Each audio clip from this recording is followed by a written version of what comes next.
பழைய ஏற்பாட்டில் பாபிலோனின் விடுதலைக்கு பின் எழுதப்பட்ட கடைசி 6 புத்தகங்கள் என்னென்ன என்பதை இந்த பதிவில் பார்க்க போகிறோம். பாபிலோனில் 70 வருட அடிமைத்தனத்திற்கு பின்னான சரித்திர சுருக்கத்தை நாம் புரிந்து கொள்ள வேண்டும்.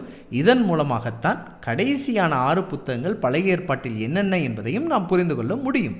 இஸ்ரவேல் மக்கள் கானான் தேசத்தில் குடியிருந்த போது ஆண்டவருக்கு விரோதமாக அநேக பாவங்கள் செய்தார்கள். அது நிமித்தமாக பாபிலோன் ராஜாவாகிய நேபுகாத் நேச்சாரின் கையில் இஸ்ரவேலரை பரலோகத்தின் தேவன் விற்று போட்டார்.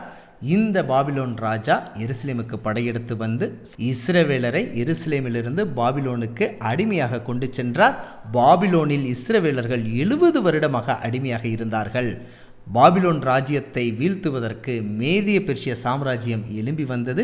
மேதிய பெர்ஷிய சாம்ராஜ்யத்தின் பிரதிநிதியாக கோரேஸ் மாமன்னன் இருந்தார். இந்த கோரேஸ் மாமன்னன் பாபிலோன் சாம்ராஜ்யத்தை வீழ்த்திய பிற்பாடு பாபிலோனில் அடிமையாக இருந்த இஸ்ரவேல் மக்களை விடுதலை செய்து, நீங்கள் எருசலேம் தேசத்துக்கு புறப்பட்டு போய் உங்களுடைய தேவனுடைய ஆலயத்தை கட்டுங்கள், உங்கள் நகரத்தை கட்டுங்கள், அதற்கு தேவையான பொருட்களை எல்லாம் கொடுத்து உதவுகிறேன் என்று கொடுத்து அனுப்புவதை பார்க்க முடிகிறது.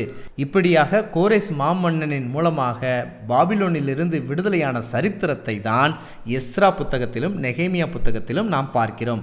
எஸ்ரா புத்தகத்தில் இப்படி விடுதலையாகி வந்தவர்கள் எப்படியாக எருசலேம் தேவாலயத்தை மறுபடியும் எடுத்து கட்டினார்கள் என்பதை பார்க்கிறோம். நெகேமியா புத்தகத்தில் எருசலேம் நகரத்தை சுற்றிலும் உள்ள மதிலை எப்படி எடுத்து கட்டினார்கள் என்பதை நாம் பார்க்கிறோம். இப்படி விடுதலையாகி வந்த மக்கள் எருசலேம் தேவாலயத்தை கட்ட முயற்சித்த போது சில தடைகள் ஏற்பட்டதினாலே அதை கிடப்பில் போட்டார்கள்.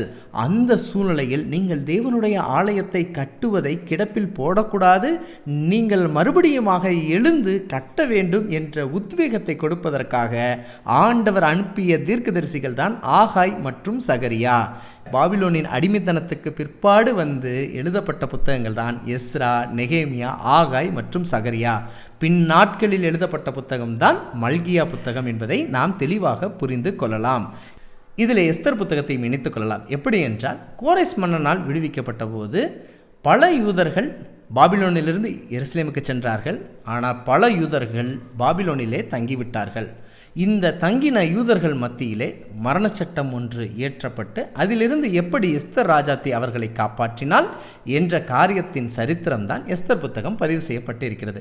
இப்படியாக பாபிலோனின் 70 வருட அடிமைத்தனத்துக்கு பிற்பாடு எழுதப்பட்ட புத்தகங்கள் தான் எஸ்தர், எஸ்ரா, நெகேமியா, ஆகாய், சகரியா மற்றும் மல்கியா என்பதை புரிந்து கொள்ளலாம்.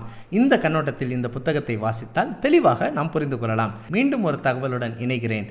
பகிர்வோம் இயேசுவை என்று அன்புடன் பைபிள் ஸ்கூல்.